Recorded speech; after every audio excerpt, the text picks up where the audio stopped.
kita mulai para jamaah sekalian. Bismillahirrahmanirrahim.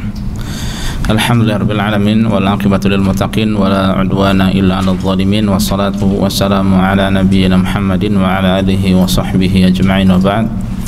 Allahumma anfa'na bima 'allamtana wa 'allimna ma yanfa'una wa zidna ilma. Allahumma arinal haqqa haqqan warzuqna ittiba'ah wa arinal batila batila warzuqna ijtinabah.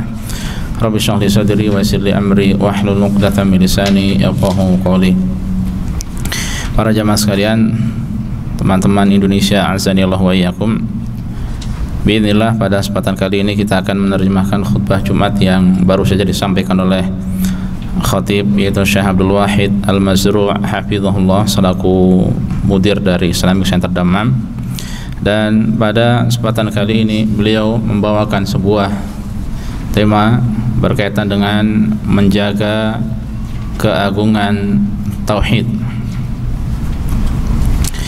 di mana dakwah tauhid ini adalah dakwah para nabi dan rasul, termasuk nabi dan rasul kita Nabi Muhammad sallallahu alaihi wasallam. Beliau sangat perhatian dengan tauhid. Di satu sisi beliau alaihi salatu wassalam sering memperingatkan umatnya dari lawan dari tauhid, yaitu dari kesyirikan pada Allah Subhanahu wa taala. Karena memang tauhid ini banyak keutamaannya, dan orang yang meninggal dunia di atas tauhid maka dia min ahlil jannah, termasuk dari penghuni surga. Sebaliknya sebaliknya kesyirikan ini banyak keburukannya, banyak kejahatannya, dan orang yang meninggal dunia di atas kesyirikan maka dia min ahli nar, termasuk dari penghuni neraka. Setelah khatib tadi memulai khutbahnya dengan pujian pada Allah Subhanahu wa taala dan salat pada Rasul sallallahu alaihi wasallam, dan beliau banyak menyampaikan tadi di khutbahnya tentang tauhid, demikian pula tentang syirik, ya. Dan di antara yang beliau sampaikan ringkasnya, kurang lebihnya, bahwa tauhid itu adalah atau kedudukan tauhid di dalam Islam ini adalah kedudukan yang sangat tinggi, yaitu adalah ibadah yang paling agung. Sebaliknya kesyirikan ini adalah perkara yang sangat membahayakan, ya. Ini termasuk dari dosa besar yang mengancam manusia sehingga bisa menjerumuskan mereka ke dalam kubangan neraka, waliyadzubillah. Para jamaah sekalian, azanillahu wa iyyakum, makanya Nabi Muhammad SAW menjelaskan perkara tauhid ini dengan rinci. Jadi satu sisi beliau pun menjelaskan tentang syirik pun dengan rinci, ya. Dan para nabi dan rasul sebagaimana saya sampaikan tadi sangat perhatian dengan tauhid, ya, terus menjelaskan pada umat tentang perkara tauhid, termasuk Nabi kita Nabi Muhammad SAW. Di satu sisi Rasul SAW menjelaskan tentang kesyirikan, memperingatkan umat ini darinya, menutup celah-celah atau jalan-jalan yang bisa menuju ke sana sebagai bentuk nasihat bagi umat ini, dan termasuk kasih sayang beliau alaihissalatu wassalam terhadap mereka, ya.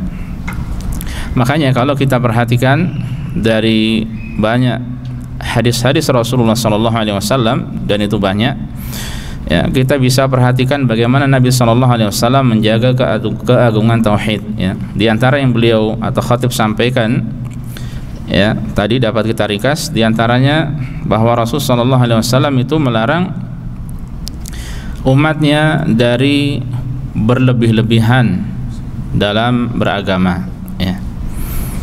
Beragama kewajiban, tapi harus sesuai dengan dalil dari Al-Quran dan dari hadis Rasulullah SAW, sesuai dengan pemahaman para sahabat, para generasi salafus saleh radhiyallahu ta'ala anhum ajma'in.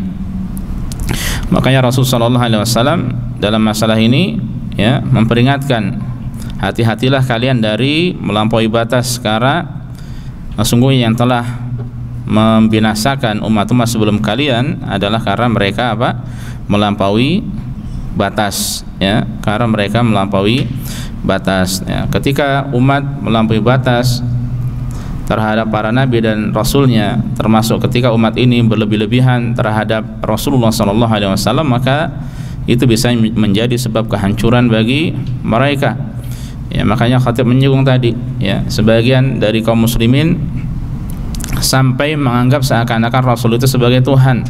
Dia sadari atau tidak, ya, seperti bersumpah dengan nama Nabi alaihissalatu wassalam, wan Nabi contohnya, ya, itu tidak diperbolehkan, ya, itu hukumnya haram, dilarang, termasuk jenis kesyirikan.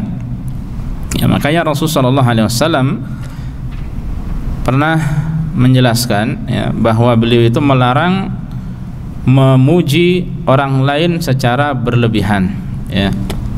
Beliau mengatakan, la tutruni kama atratin nasara Isa bin Maryam, jangan kalian memuji diriku secara berlebih-lebihan sebagaimana orang-orang Nasara yang memuji Isa ibni Maryam secara berlebih-lebihan, ya.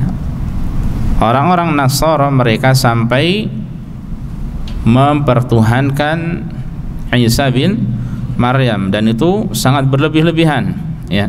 Makanya kemudian Rasul mengatakan, fa inna ma ana abdun, sungguhnya aku ini hanyalah seorang hamba, faqulu abdullahi wa rasuluh, maka, ya, katakanlah Abdullah wa rasuluhu, atau hamba Allah dan Rasulnya. Jangan berlebih-lebihan. Beliau sebagai hamba Allah, ya, berarti beliau sebagai Abdullah atau hamba Allah berarti sama seperti makhluk yang lainnya, sama seperti manusia yang lainnya, ya, sama seperti manusia yang lainnya, tidak berhak diibadahi, tidak boleh ditujukan padanya ibadah, ya. Dan beliau sebagai Rasulullah, sebagai utusan Allah, ya, beliau sebagai Rasulullah atau sebagai utusan Allah, ini perbedaan beliau dengan kita, di mana beliau alaihissalatu wassalam kita hormati, kita taati, ya, kita puji, ya, sesuai dengan kedudukan beliau, kita bersalawat pada beliau, namun kita tidak diperbolehkan untuk beribadah pada beliau, ya, karena memang beliau bukan Tuhan, beliau bukan Allah, Allah bukan beliau, ya, alaihi salatu wassalam, ya. Makanya kita tidak boleh berlebihan pada beliau sallallahu alaihi wasallam. Sebagaimana khatib juga menyinggung masalah kuburan, ya, hal-hal yang berkaitan dengan masalah kuburan. Nah, ini juga kalau sekarang ini bahkan bisa jadi menjadi pintu yang besar yang bisa membawa umat ini kepada kesyirikan. Dalam banyak hadisnya Rasul sallallahu alaihi wasallam menjelaskan, ya, namun ternyata banyak dari umat ini yang melanggarnya. Beliau menjelaskan hal-hal berkaitan dengan masalah kuburan, ya, supaya umat ini tidak terjerumus ke dalam kesyirikan, supaya mereka tidak tergelincir ke dalamnya, supaya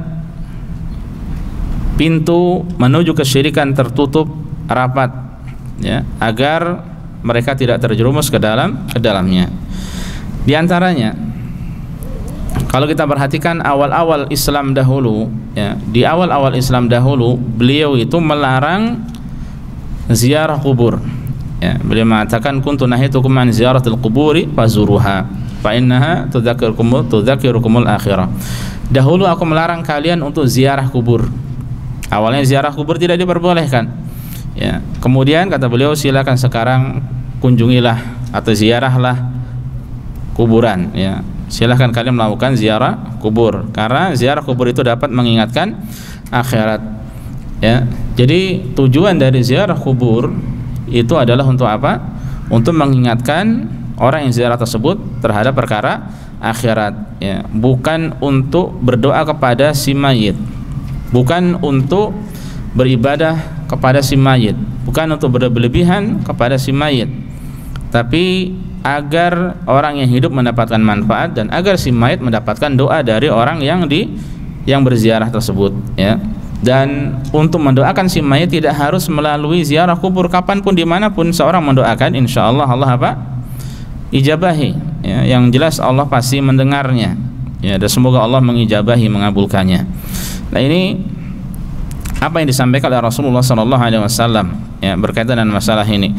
Demikian pula kalau kita perhatikan, dan ini banyak di kitab-kitab para ulama, di kitab-kitab fikih pun dibahas, ya, bahwa Rasulullah SAW menutup celah untuk terjadinya kesyirikan di kuburan maka beliau melarang kuburan itu dibikin bangunan di atasnya, ya. Bahkan beliau melarang sekedar dikijing, ya, dibikin bangunan yang kecil, bukan bangunan yang tinggi, itu pun dilarang. Ya, kemudian Rasulullah SAW juga melarang untuk sholat dengan menghadap ke arah kubur. Beliau juga melarang untuk duduk-duduk di atas kuburan. Itu semuanya untuk menjaga tauhid. Ya, beliau mengatakan la tajlisu 'alal qubur wa la tusallu ilaiha. Jangan kalian duduk-duduk di atas kuburan, jangan pula kalian salat dengan menghadap ke kuburan. Ya.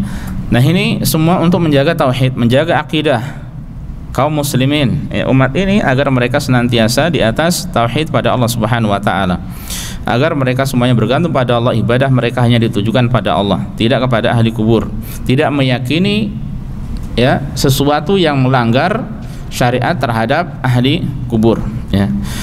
Kemudian juga sebagaimana Rasulullah SAW melarang, ya, bahwa melarang kuburan itu dijadikan sebagai tempat ibadah atau dijadikan sebagai masjid, ya, melarang orang-orang untuk melakukan ibadah di kuburan, berdoa di kuburan, mengharap atau ngalap berkah dari kuburan. Itu dilarang oleh Rasulullah SAW, ya, semuanya dilarang oleh beliau alaihissalam. Bahkan ikhwah sekalian, di antara wasiat-wasiat yang penting yang disampaikan oleh beliau, ya, yaitu wasiat sebelum beliau meninggal dunia, ya, ketika beliau sakit, ya, dan sakit yang membawa kepada wafatnya beliau alaihissalam. Dan orang ketika dalam keadaan seperti itu, pasti yang disampaikan adalah sesuatu yang penting, pesan-pesan yang berharga, ya. Apalagi beliau adalah seorang nabi, seorang rasul, ya, alaihissalam. Nah, beliau ketika kematian sudah dekat, beliau itu menutupkan kain ke muka beliau alaihissalam. Ya, kemudian beliau sesekali membukanya dan beliau mengatakan la'natullahi 'alal yahudi wan nasara ittakhadhu qubur anbiya'ihim masajid. Ya, laknat Allah atas orang Yahudi dan Nasara karena mereka telah menjadikan kuburan para nabi mereka sebagai masjid, sebagai tempat untuk beribadah pada Allah Subhanahu wa taala, ya. Jadi apa yang ada dari umat ini yang mana mereka melakukan ibadah-ibadah di kuburan, bahkan sebagian dari mereka meyakini ibadah di kuburan lebih afdal daripada di masjid, maka itu adalah bentuk tasyabbuh ataupun taklid atau mengikuti orang-orang ahlul kitab dari Yahudi dan Nasara, ya. Rasul mengatakan A, mereka menentang hal tersebut. Rasul mengatakan demikian, mereka menentang hal tersebut, ya. Nah, padahal ini jelas semuanya termaktub di dalam kitab-kitab hadis, ya, di Sahih Bukhari, Sahih Muslim, dan kitab-kitab yang lainnya banyak hal-hal semacam ini dibaca oleh umat atau oleh orang-orang yang berilmu, ya. Tapi ketika disampaikan di tengah masyarakat terkadang atau bahkan terkadang tidak disampaikan di tengah masyarakat, atau bisa jadi disampaikan kemudian dibantah dengan ra'yunya sendiri, dengan pendapatnya sendiri, atau pendapat ustadznya, atau pendapat siapa yang menyelisihi sabda Rasulullah SAW, ya. Nah, Aisyah radhiyallahu taala anha ketika menjelaskan masalah ini, kemudian Aisyah mengatakan yuhadziru mimma sana'u, ya, Rasul mengucapkan kalimat itu untuk memperingatkan umat ini dari perbuatan yang mereka lakukan, ya, yang dilakukan oleh orang-orang Yahudi dan Nasara, ya. Dan ini sekali lagi banyak terjadi kesyirikan, banyak terjadi pelanggaran di dalam syariat, ya. Sebabnya adalah karena apa? Berlebih-lebihan terhadap kuburan, ya, berlebih-lebihan terhadap kuburan, ya. Silahkan cari di mana, ya, di negara-negara Islam yang sangat perhatian dengan masalah ini, kecuali, ya, di antara ada di Arab Saudi. Kita tidak dapatkan, ya, kuburan diagungkan, dielu-elukan, dikeramatkan, ya, orang-orang ngalap berkah di situ. Yang ada adalah apa? Ketika ada tempat-tempat seperti itu oleh pemerintah Arab Saudi dihancurkan. Seandainya ada, yang entah pohon yang dibesar-besarkan atau batu-batu atau tempat-tempat tertentunya diagung-agungkan oleh pemerintah Arab Saudi, dibinasakan, dihancurkan, ditiadakan, supaya tidak terjadi kesyirikan di tempat-tempat tersebut, ya. Selanjutnya para jamaah sekalian azanillahu wa iyyakum, sebagaimana di antara cara Rasulullah SAW menjaga keagungan tauhid, menjaga umat ini agar tidak terjerumus ke dalam kesyirikan, adalah tatkala beliau mendengarkan kalimat-kalimat yang mencoreng, merusak menggores akidah seorang muslim ya, yang bisa menjerumuskan ke dalam kesyirikan, maka beliau langsung mengoreksinya ya, beliau langsung mengingatkannya, dan beliau murka, tidak suka dengan hal tersebut.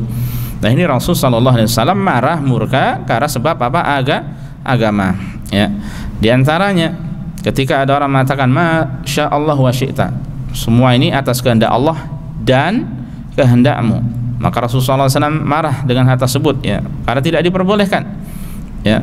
Itu berarti orang itu menyamakan dirinya dengan Allah, menyamakan Rasulullah SAW dengan Allah. Aja'altani niddan aja'altani lillahi nidda, kata Rasulullah SAW, apakah engkau mau menjadikan diriku sebagai tandingan bagi Allah Subhanahu wa taala? Qul, makanya beliau mengatakan qul masya Allah wahdah, ucapkanlah semua atas kehendak Allah semata. Ini tingkatan yang paling baik, masya Allah wahdah, semua atas kehendak Allah saja ya. Seandainya mau dikatakan kamu ya, atau anda, maka dengan kata-kata summa, bukan apa? Wah, bukan dan, tapi summa, semua atas kehendak Allah, kemudian ya, kemudian atas kehendakmu ya, karena memang makhluk memiliki kehendak ya, tapi kehendak kita pun di bawah kehendak mutlak, di bawah kehendak Allah Subhanahu wa taala. Kehendak kita di bawah kehendak Allah. Kita memiliki kehendak, kita memiliki keinginan ya, tapi semuanya di bawah keinginan dan kehendak Allah Subhanahu wa taala ya. Yang memutuskan adalah Allah Subhanahu wa taala ya. Para jamaah sekalian azanillahu wa iyyakum. Kemudian pernah suatu ketika Rasulullah sallallahu alaihi wasallam ya, sedang duduk-duduk, kemudian ada seorang wanita, dia bersenandung dengan senandung kisah-kisah keberanian orang-orang terdahulu di perang Badar dan sebagainya. Awalnya kalimat yang terucap dari wanita itu adalah kalimat yang baik, tapi tiba-tiba pada suatu saat wanita itu mengatakan wa fina rasulun ya'lamu ma fi ghadi. Tiba-tiba dia mengatakan di tengah kami ada seorang rasul yang mengetahui perkara esok hari ya. Akhirnya Rasulullah SAW mendengar hal tersebut marah, tidak suka ya. Beliau mengatakan la ya'lamu ma fi ghadin illa Allah, tidak ada yang mengetahui esok hari kecuali hanya Allah ya. Itu berarti meyakini, orang itu meyakini ya, atau mengucapkan kalimat bahwa Rasul itu mengetahui perkara esok, padahal perkara esok termasuk apa? Termasuk mustakbal ataupun masa depan, dan masa depan termasuk perkara gaib, dan perkara gaib yang tahu hanya Allah Subhanahu wa taala ya. Rasulullah SAW tidak mengetahuinya ya. Dan beliau mengatakan da'i ya, tinggalkan kalimat yang ini dan ucapkanlah kalimat-kalimat yang sebelumnya engkau ucapkan. Nah, ini bentuk keseriusan, kesungguhan Rasulullah SAW dan dalam menjaga tauhid dan memperingatkan umatnya dari bahaya kesyirikan ya. Kemudian para jamaah yang semoga senantiasa dimuliakan dan dirahmati oleh Allah Subhanahu wa taala ya, apa yang dilakukan oleh Rasul sallallahu alaihi wasallam ini adalah jelas usaha yang sudah benar-benar maksimal ya, dan agama ini telah lengkap, telah sempurna, telah disampaikan kepada kita ya, dalil-dalil dari Al-Qur'an dan dari hadis Rasul sallallahu alaihi wasallam yang menjelaskan pada kita, dan itu sangat gamblang. Lailuha kanahariha la yazighu anha illa halik ya. Agama ini terang benderang, semuanya jelas ya, siangnya seperti malamnya, seperti siangnya ya. Jadi semua perkara agama telah jelas, telah sempurna ya. Kalau ada orang yang menyimpang, maka itu adalah sebab ya, maka itu adalah sebab baginya binasa. Makanya yang sangat disayangkan ketika semuanya sudah jelas dalam syariat ini, dan beragama itu adalah dalil ya, adalah mempelajari Al-Quran, hadis, ikuti Al-Quran dan hadis, maka kemudian yang sangat disayangkan ya, sebagian dari kaum muslimin mereka terjerumus ke dalam kesyirikan pada Allah Subhanahu wa taala, dan ini sangat realita yang sangat menyedihkan ya. Ini fenomena yang sangat menyayat hati kita, di mana mereka melakukan berbagai macam ritual kesyirikan kepada Allah Subhanahu wa taala ya. Padahal orang yang melakukan kesyirikan, asalnya seorang bisa jadi mukmin, dia melakukan kesyirikan pada Allah Subhanahu wa taala dan meninggal dunia di atas kesyirikan tersebut, maka tempatnya di neraka ya. Makanya sangat pentingnya perkara tauhid ini ya. Kita bisa perhatikan banyak orang beristighatsah kepada selain Allah, beristighatsah, memohon ghaus, memohon pertolongan pada selain Allah, entah memohon kepada Rasul sallallahu alaihi wasallam, entah memohon kepada wali-wali tertentu, ya, seperti yang disinggung tadi Syekh, seperti kepada Syekh Abdul Qadir Al-Jilani atau yang lainnya, ya, maka ini jelas bentuk kesyirikan, ya. Beliau sangat-sangat tegas, ya, dalam masalah ini beliau sangat-sangat tegas, ya, karena ini sangat berbahaya, ya, berbahaya bagi orang yang melakukannya. Sebagian dari mereka memohon pertolongan pada para nabi, pada para wali, kepada ahli kubur. Mereka ngalap berkah dari kuburan-kuburan, dari keramat-keramat, dari tanah, ya. Mereka juga melakukan tamassuh atau ngalap berkah dengan cara mengusap-ngusap tempat-tempat tersebut. Kalau mereka mohon perlindungan, mohon kepada selain Allah, ya. Kalau mereka memohon bantuan, maka mohon bantuan kepada selain Allah.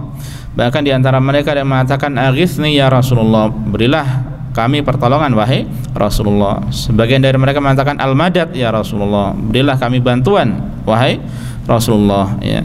Ya Rasulullah, seandainya engkau tidak menolongku, maka siapa lagi yang akan menolongku? Ini kalimat-kalimat yang jelas-jelas bentuk kesyirikan pada Allah Subhanahu wa taala, tidak diperbolehkan, ya.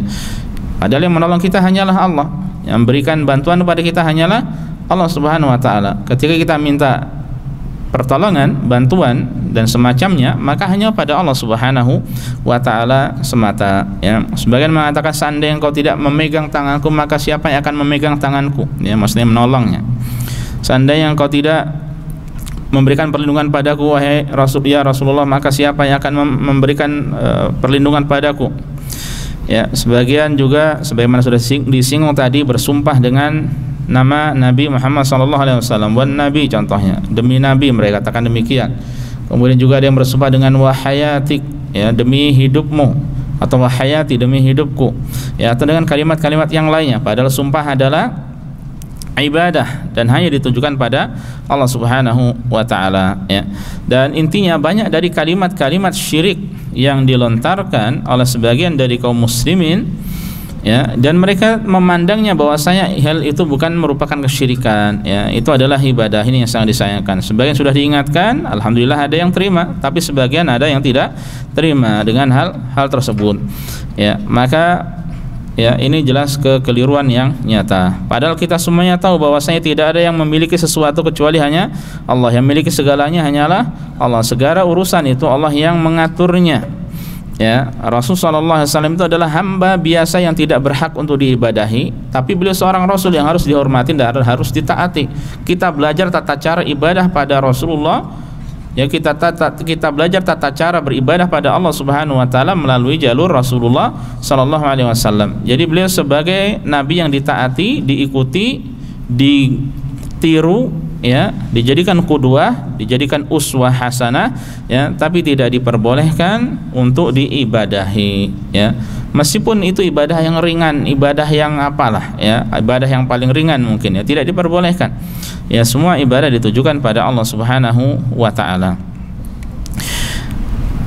Kemudian para jamaah sekalian yang semoga senantiasa dimuliakan dan dirahmati oleh Allah Subhanahu wa taala, di akhir-akhir khutbah khatib menyampaikan pada kita agar kita sangat perhatian dengan masalah kesyirikan ini, ya. Hendaknya kita sangat-sangat berhati-hati. Di satu sisi hendaknya kita sangat-sangat menjaga tauhid kita, bahwa beliau alaihi salatu wassalam itu pernah mengatakan, la syirku fikum akhfa min damimin naml.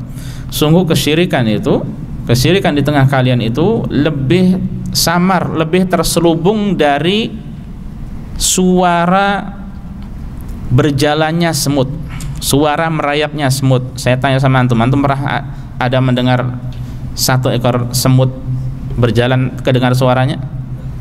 2 ekor semut, pasukan semut, batalion, pernah dengar suaranya? Ini disampaikan oleh Syekh tadi. Seandainya ada pasukan semut banyak, tidak dengar suaranya.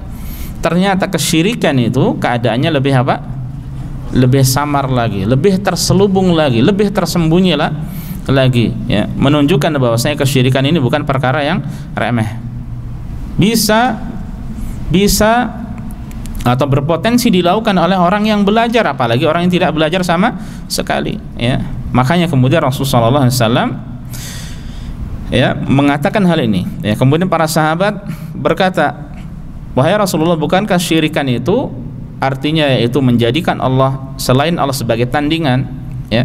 Kemudian Rasulullah SAW mengatakan, ya, demi zat yang jiwaku berada di tangannya, sungguh kesyirikan di tengah kalian itu ya lebih samar, lebih terselubung, lebih tersembunyi ya daripada suara rayapan semut tadi. Ya, kemudian beliau mengatakan, maukah aku tunjukkan kalian sesuatu apabila kalian mengucapkannya niscaya Allah akan menghilangkan dari kalian kesyirikan baik kecil ataupun besar. Itu ini doa memohon agar diberikan perlindungan dari kesyirikan. Terkadang seorang mengucapkan kalimat syirik tanpa dia sadari, ya.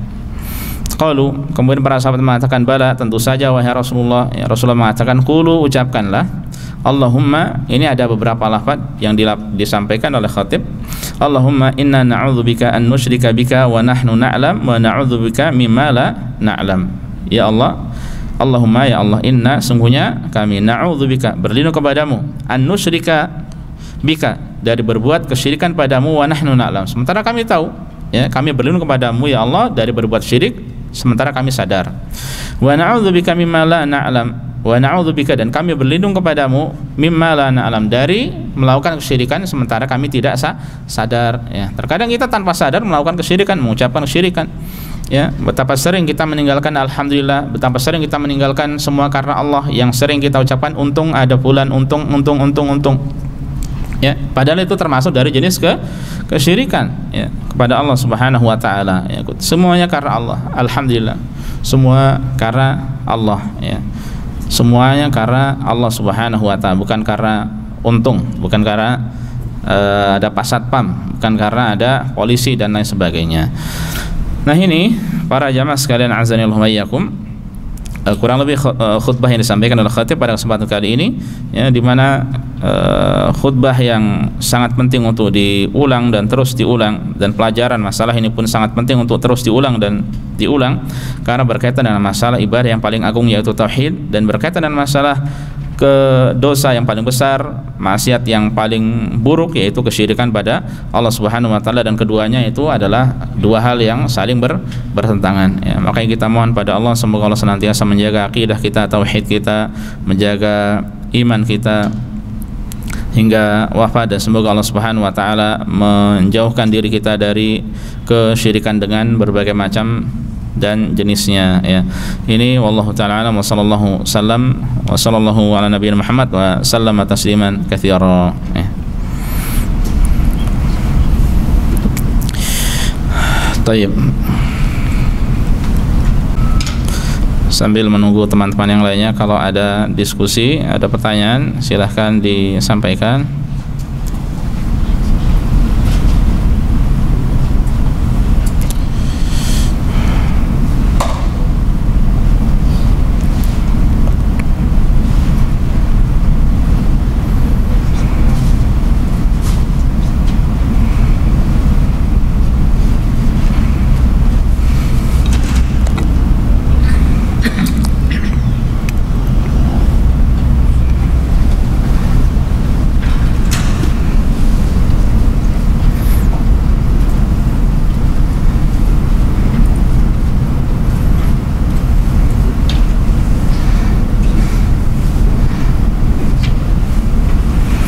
Nah, ada yang bertanya? Atau sudah paham semuanya? Kalau doa ini itu kan untuk kali. Kalau yeah, kita tagnya itu ini atau awal juga boleh. Sebagaimana yang sudah saya sampaikan tadi, ada berapa lafaz ya. Bahkan yang lafaz dengan lafaz jamak ya, kami, itu pun ada berapa lafaz juga. Ya, kalau mau doa sendiri pun boleh juga pakai ini. Allahumma inni a'udzubika min an usyrika bika syai'an a'lamuhu wa a'udzubika mimma la a'lam, atau a'udzubika min an usyrika bika syai'an wa ana la a'lam ya. Atau dengan lafaz nahnu, meskipun kita sendiri pun boleh, tidak mengapa. Kita doakan keluarga ya, kita niatkan untuk keluarga dan sebagainya, boleh. Makanya kalau Syekh Muhammad bin Shalih Al-Utsaimin ya, Syekh Muhammad bin Shalih Al-Utsaimin rahimahullah, beliau mengatakan hendaknya ketika kita berdoa ihdinas siratal mustaqim, tunjukilah kami jalan yang lurus, kita niatkan bukan hanya untuk diri kita saja, kita niatkan untuk keluarga, kita niatkan untuk kaum muslimin seluruhnya, ya, agar apa? Agar tetap di atas jalan yang lurus, yaitu Islam. Allahumma ihdinas siratal mustaqim ketika membaca surat Al-Fatihah, ya. Boleh juga, tidak mengapa, ya. Wallahu taala alam. Naam. Ada lagi?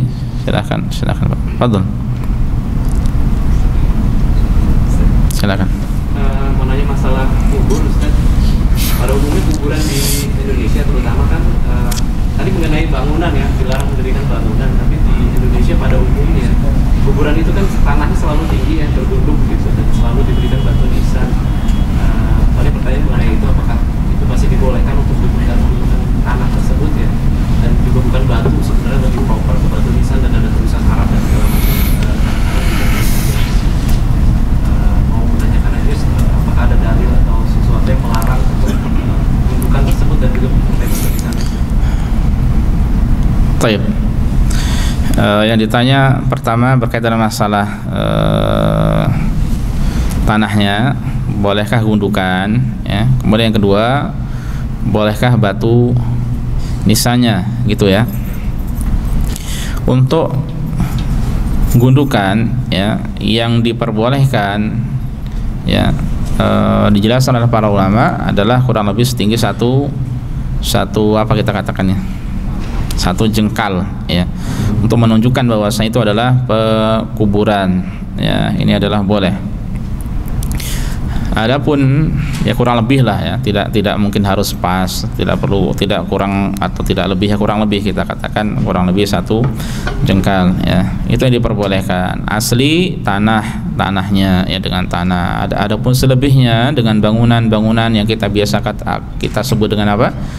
Dikijing, ya, maka itu tidak diperbolehkan. Itu termasuk bangunan meskipun hanya kecil. Apalagi kalau di tengah atau di tengah sebagian tempat di tengah masyarakat, sebagian itu ada yang sampai apa?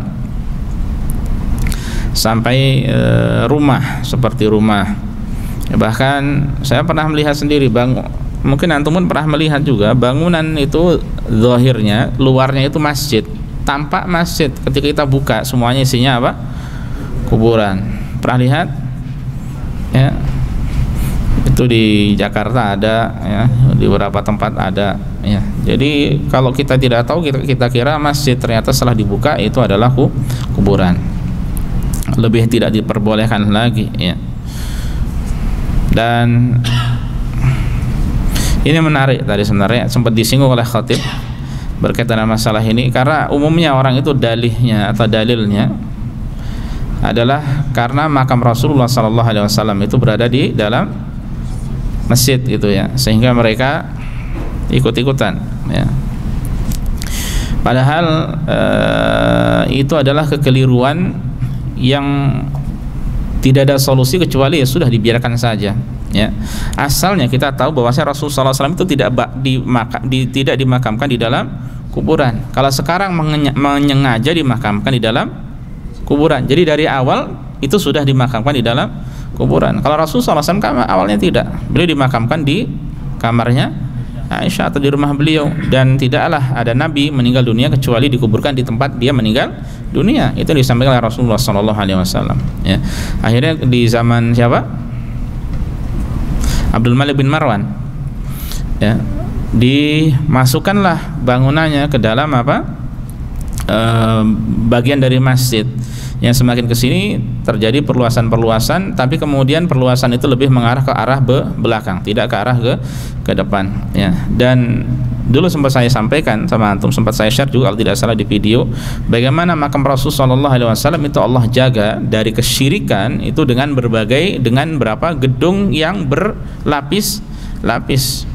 Jadi seandainya ada orang sekarang melihatkan di situ ada, kalau kita ziarah ke makam Rasulullah SAW ada apa namanya, kayak kuningan itu, ya, kayak kuningan, kemudian dilihat lorong-lorong dalamnya, itu belum makamnya, itu masih apa? Masih luarnya, masih jauh, belum sampai ke makamnya, ya. Dan kayaknya tidak akan dibuka, ya, tidak akan dibuka, ya.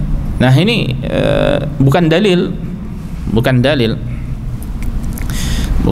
dan seandainya secara kaidah yang disampaikan para ulama, seandainya ada kuburan kemudian masih dibangun di atasnya, maka masjid tersebut dibongkar, dipindah. Seandainya masjid dulu baru kuburan, maka kuburannya yang dibongkar. Makanya kalau kita perhatikan secara historisnya, Masjid Quba atau Masjid Nabawi dahulu itu kuburan kaum musyrikin. Masjid apa? Ada ingat? Ya, saya lupa entah Masjid Quba atau Masjid Nabawi ya. Itu dahulunya kuburan kaum musyrikin ya. Terus dipindahkan makam-makamnya, kemudian dibangunlah di situ masjid, aman, berarti tidak ada apa-apa.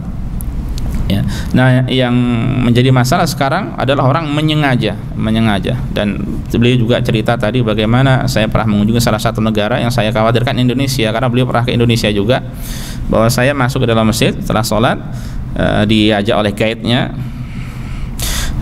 Beliau tidak tahu setelah selesai sholat kok banyak orang-orang menuju ke tempat tertentu, ternyata di situ ada apa? Ada kuburan. Ya, akhirnya beliau pindah ke tempat yang lainnya lagi untuk sholat di masjid yang lainnya. Ya. Dan semestinya pun kita berhati-hati dalam masalah-masalah ini ya. Kalau kita tahu ada masjid di situ ada kuburnya ya, atau di lingkungannya ada kuburnya, maka kita tidak boleh sholat di masjid tersebut ya. Meskipun orang beribadahnya kepada Allah, tapi itu adalah untuk saddud dzari'ah, menuju pintu atau celah ya, atau sarana yang bisa membawa kepada apa? Kesyirikan ya. Rasulullah SAW pernah ditanya oleh seseorang ya, sudah kita pelajari di kitab tauhid, antum sudah tahu khatam berapa kali kitab tauhid. Wahai Rasulullah, bolehkah saya menyembelih di tempat tertentu? Saya di tempat apa saya lupa, di daerah Buana atau apa namanya. Rasul tanyakan apakah di situ ada apa?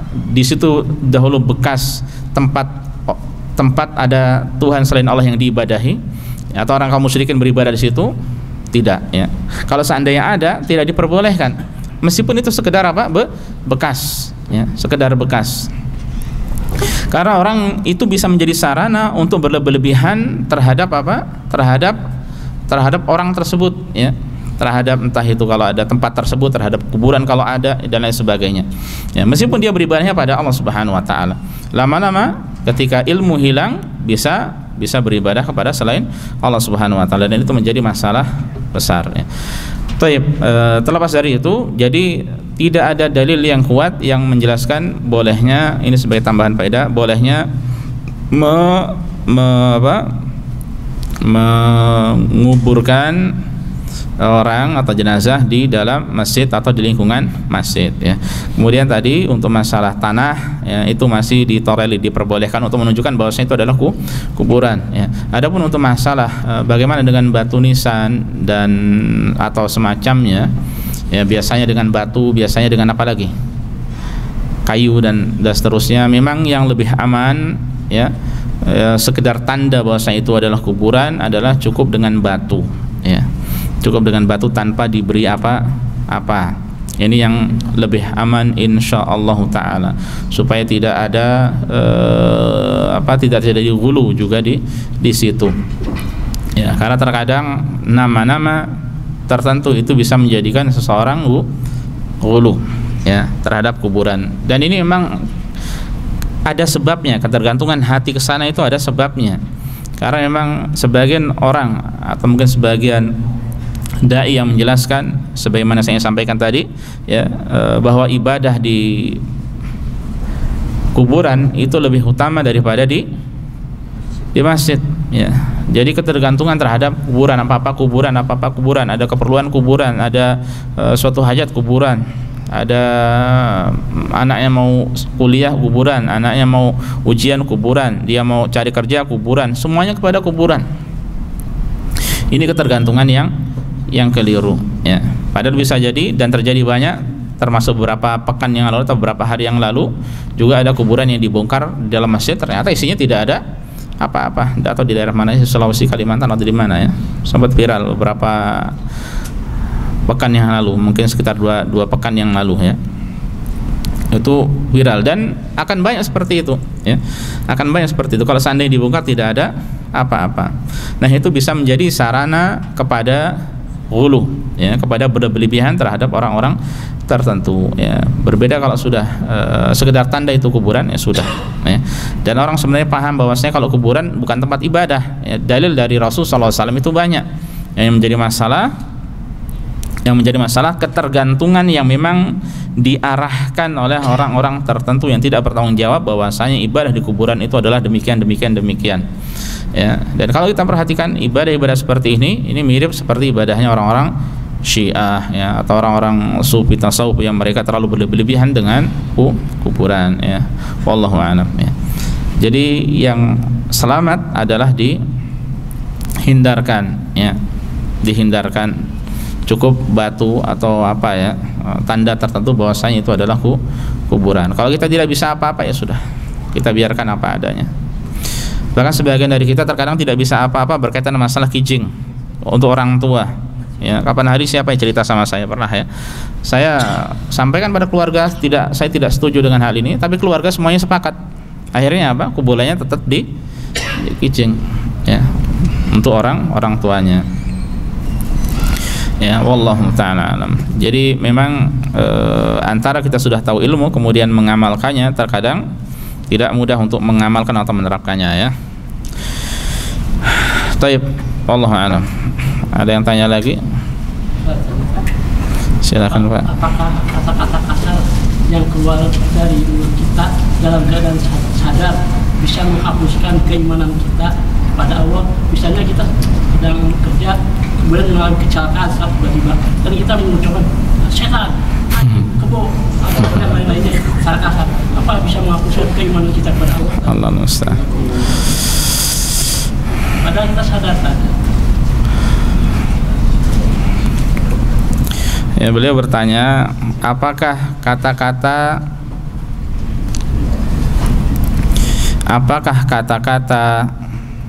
yang tidak baik, ya, yang tidak baik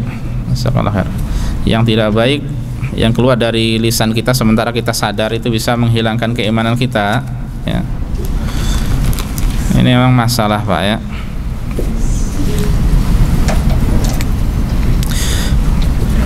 Sebenarnya di situ sudah jelas pertanyaan dalam keadaan apa?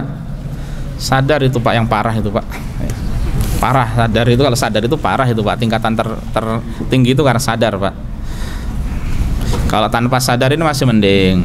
Marah berlebihan masih mending, ya. Tapi kalau sadar itu berarti sengaja dia tahu dan tahu itu nggak baik terus diucapkan gitu kan. Itu tingkatan paling topnya. Tapi apakah seseorang bisa keluar dari Islam? Bisa jadi, ya, Pak. Ya, sadar dia mengucapkan bersumpah dengan selain Allah itu kan kesyirikan, ya. Memohon pada selain Allah itu kan kesyirikan. Itu kan ucapan juga, ya. Seorang mengatakan madad ya Rasulullah tadi, ya. Aghithni ya Rasulullah, contohnya orang mengucapkan seperti itu, dia sadar, ya. Itu bisa keluar dari syariat, ya. Dan ucapan itu kan macam-macam. Ada yang tingkatnya masih mungkin dosa kecil, ada yang paling besar dosa besar, bahkan merupakan kesyirikan atau kekafiran juga bisa. Dia menantang Rasulullah atau apa, ya, menjelek-jelekkan sahabat dengan sadar, ya. Ya, itu apa namanya, hubbul ansar minal iman wa bughdhuhum minal kufur, ya. Cinta kepada Ansar itu adalah iman, keimanan. Yang membenci kaum Ansar adalah kekafiran, ya. Atau demikian pula kalimat-kalimat apalah yang buruk, yang tidak baik, yang intinya dia mengingkari dalil yang sudah jelas, yang nyata, dia tahu, sadar, ya, itu yang parah. Paling parah tingkat kekafiran, tingkat kesyirikan, tingkat pelanggaran lah adalah ketika dia melakukan sesuatu karena sadar, karena paham, tahu, apalagi tahu dalilnya, tapi dia tetap melakukannya, ya. Itu, Pak, ya. Orang sholat dengan sadar dia mengucapkan amin sebelum waladhdallin selesai, boleh tidak? Tidak diperbolehkan. Dengan sadar dia salatnya dengan assalamualaikum warahmatullah Allahu akbar, boleh enggak ketika tasyahud akhir, ya. Itu sebab-sebab kekafiran itu, Pak, ya. Kalau sadar jelas. Pertanyaan diganti aja, Pak. Diganti tanpa sadar gitu, Pak, ya. Kalau tanpa sadar masih lain perkara, Pak, ya. tanpa sadar, tanpa tahu, ya, maka ini masih ringan, ya. Wallahu taala a'lam.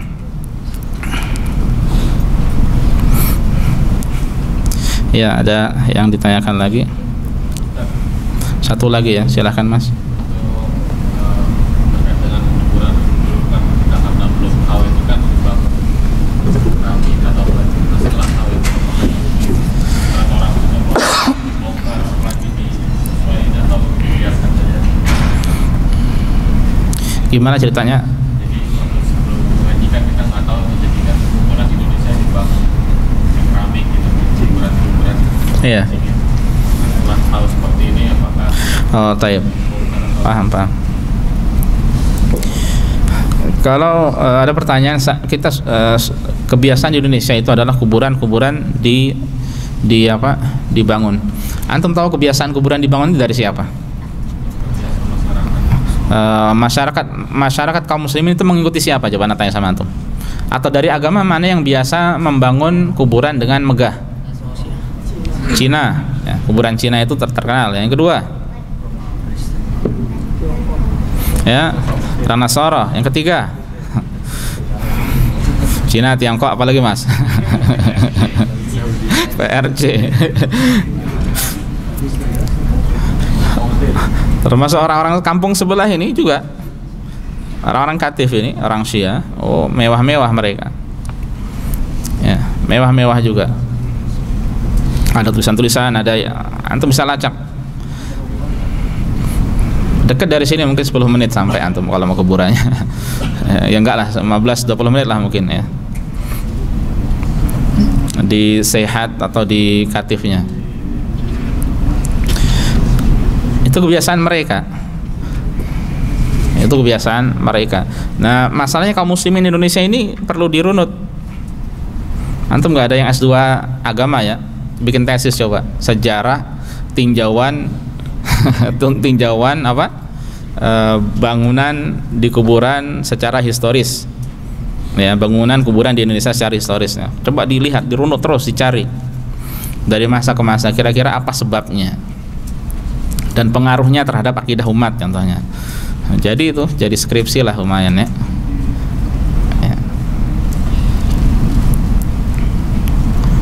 Perlu dipelajari lebih lanjut. Tapi terlepas dari itu, yang ditanyakan gini, seandainya dulu awalnya tidak tahu, kemudian setelah tahu, bagaimana sikap kita? Kalau memang bisa dihilangkan, hilangkan. Kalau memang bisa dihilangkan, dihancurkan, hancurkan. Fattaqullaha mastata'tum. Tapi kalau tidak bisa, khawatir fitnah, khawatir apa ya? Khawatir terjadi hal yang tidak diinginkan, ya sudah, taubat pada Allah, taubat nasuha, ya. Adapun untuk melakukannya terkadang tidak mudah. Contohnya yang lebih ringan dari itu urusan pribadi kita lah, tato. Ya, apakah di antara syarat taubat dari tatonya harus dihapus? Tidak, ya. Orang-orang kan mengatakan kamu sholat ada tatoan, sholatmu tidak diterima. Kata siapa? Ente dijawab sama dia, mungkin ente emang Allah, ente Tuhan ngatur kue dan sebagainya. Pula menjelaskan kalau seandainya mudah dihapus, tidak menyakitkan, tidak menyakiti diri, lakukan. Ya, alhamdulillah beberapa komunitas di Indonesia sudah ada komunitas hapus tato dan sebagainya, ya, dengan laser, dan itu mudah, ya. Kalau memang bisa alhamdulillah dan tidak menyakitkan. Coba sebelum ada laser, antum tahu orang-orang zaman saya SMA atau orang-orang apa ya, mereka menghilangkan tato dengan apa? Setrika. Antum mau disetrika di dunia sebelum di akhirat, antum ngeri kan? Jadi pakai setrika mereka, dan kalau dengan setrika hasilnya kayak apa coba? Ya. Hasilnya ya kurang lebih tahulah, baju aja kayak gitu bisa gosong apa, ya. Laser mas alhamdulillah, tapi tidak semua orang punya apa fulus. Orang muka antum ingin mulus, nggak semuanya orang punya fulus, jadi nggak mulus-mulus sampai sekarang mukanya. Ya, muka kita aja pengen mulus nggak bisa-bisa. Jadi tato pun seperti itu, tidak mudah, ya. Butuh fulus banyak, ya. Cuma kalau yang masih punya tato, kalau tidak salah sebagian dari mereka boleh gratis, syaratnya hafal surat apa gitu. Makanya antum hafalan, yang punya tato masih ada yang punya enggak? Ya. Karena punya teman-teman di Indonesia, ya, kemarin juga pulang ngobrol-ngobrol sama teman-teman, Ada tato-tatonya masih ada, ya, tidak dihapus, ya, dibiarkan sama dia di kaki dan sebagainya. Ya, karena memang tidak mudah untuk menghapus tato. Kita punya teman masyarakat Tengger apa Tengger? Tulisannya sama yang penting. Bacanya beda, wallahu alam. Kayak bahasa Inggris. Tengger di Jawa Timur, di daerah Tosari dan sebagainya sana. Daerah Nongko Jajar, ya, lebih ke Nongko Jajar, dari Surabaya arah ke Malang sebelum Lawang itu naik ke atas terus sampai nanti Bromo tinggal sedikit, tinggal dekat. Itu orang-orang di kampung, ya, di kampung banyak kebiasaan yang tidak baik, ya, kemaksiatan dan sebagainya. Di antaranya apa? Para syabab di sana sebagiannya pakai tato besar, ya, di punggung dan sebagainya, ya. Setelah paham, pengen menghapus, tapi tidak mudah untuk menghapusnya.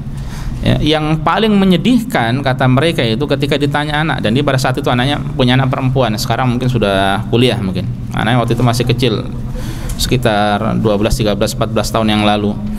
Yang paling menyedihkan dia cerita itu ketika anaknya tanya, ini apa pak, ini apa pak, ya. Anaknya masih kecil belum paham, ya. Jadi pengen dihilangkan tapi nggak bisa, ya, sulit, butuh biaya kalau pakai laser tadi, butuh waktu dan seterusnya, ya. Paling menyedihkan ketika ditanya ini apa pak, ya, anaknya belum sadar, apalagi nanti kalau sadar kemudian bisa ikut-ikutan dan seterusnya, ya, semakin banyak lagi apa hal-hal yang bisa menyedihkan di dirinya, ya. Makanya memang sebagian dari kita ini terkadang ikut-ikut seperti itu karena karena apa? Atau kedua lah. Pertama karena pergaulan, kedua karena kebodohan, ya. Gaul tanpa ilmu, akhirnya ikut-ikutan karena bodohnya, ya, akhirnya halal yang buruk pun diikuti, termasuk berkaitan masalah tato tadi, ya. Nah ini masalah privasi mas, ya, pribadi masing-masing, tidak ada kaitannya dengan orang lain. Kita menghilangkanmu tidak mudah, apalagi untuk masalah seperti itu. Dulu di Gresik ada cerita lama, mau ribut dulu, ramai sampai dibawa ke pengadilan berkaitan masalah pondok Al-Furqon di Sedayu Gresik, asuhan Ustaz An-Nur Rafiq Gufron hafizahullah. Jadi di antara murid beliau itu, singkat ceritanya, ya, panjangnya saya nggak tahu persis, beliau ajarkan kitab tauhid, kitab Fathul Majid, syarah dari kitab tauhid dan sebagainya, ya, dibahaslah bab-bab seperti ini. Ternyata ada apa, ya, orang yang kurang sehat atau bagaimana, tapi dia ngaji juga, kemudian ternyata mempraktekkan ini, ya, karena kekurang sehatannya itu, mempraktekkan menghancurkan kuburan-kuburan itu, menghancurkan kijing-kijing di kuburan-kuburan, ramai di tengah masyarakat. Setelah ditelusuri dari pondok ini, dibawa ke pengadilan, di sidang dan sebagainya, sampai debat. Beliau katanya bawa kitab-kitab banyak, Sahih Muslim ini itu dibawa semuanya. Musuh-musuhnya nggak tahu apakah bawa atau tidak, ya. Alhamdulillah akhirnya justru itu kesempatan untuk menyampaikan pada umat bahwasanya itu ada dalilnya, keterangannya demikian, ya. Adapun tadi di luar kendali orang yang ODGJ orang dengan gangguan jiwa, kesubuhan gila gitu aja beres, ya.